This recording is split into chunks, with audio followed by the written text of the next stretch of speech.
Ngalap berkah di makam keramat wali Allah.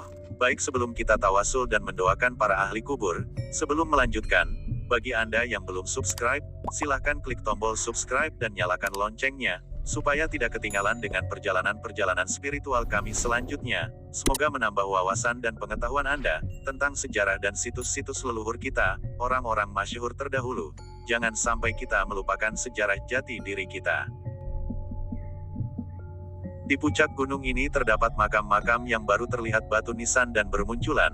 Kami berpendapat kemungkinan makam-makam keramat yang ada di puncak ini sudah berumur ratusan tahun atau berabad-abad, karena dilihat dari batu nisannya, seperti batu-batu nisan kuno, masih banyak makam-makam yang berbatu nisan kuno di sini, namun hanya beberapa makam yang diyakini makam orang-orang terpilih atau bisa disebut wali kutub. Kemungkinan pada zaman dahulu puncak ini masih angker dan hutan, dan konon menurut warga di sini atau juru kunci waktu itu tahun 2000 tidak ada orang yang berani melewati jalan ini. Karena masih angker, tak terbayang bagaimana zaman dahulu angker dan masih hutan belantaran orang bisa dikubur di hutan apalagi ini di puncaknya.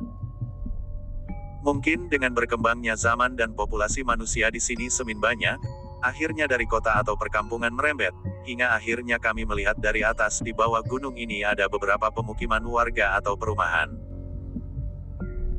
Saat kami berbincang-bincang dengan salah satu pengunjung yang pernah sering datang ke tempat ini, dulu jalan masih tanah, namun ada yang sukses usahanya lantaran syariat atau dukungan dari Karuhun di sini, hingga akhirnya dibangunkan jalan dan dibuat gubuk, serta ada penerangan, sehingga peziarah atau pengunjung bisa nyaman berziarah ke sini. Suasananya membuat pikiran hati dan batin kita jernih saat kami berada di sini, pikiran langsung tenang, ditambah suasana angin sore hari menambah dinginnya suasana.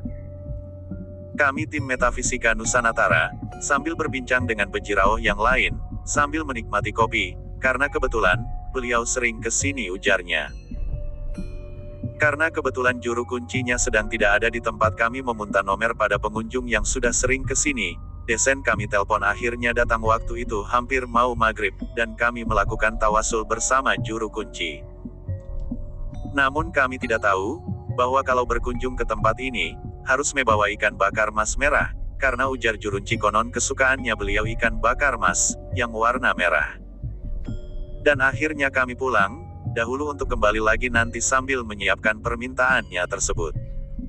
Ikuti terus perjalanan-perjalanan kami selanjutnya.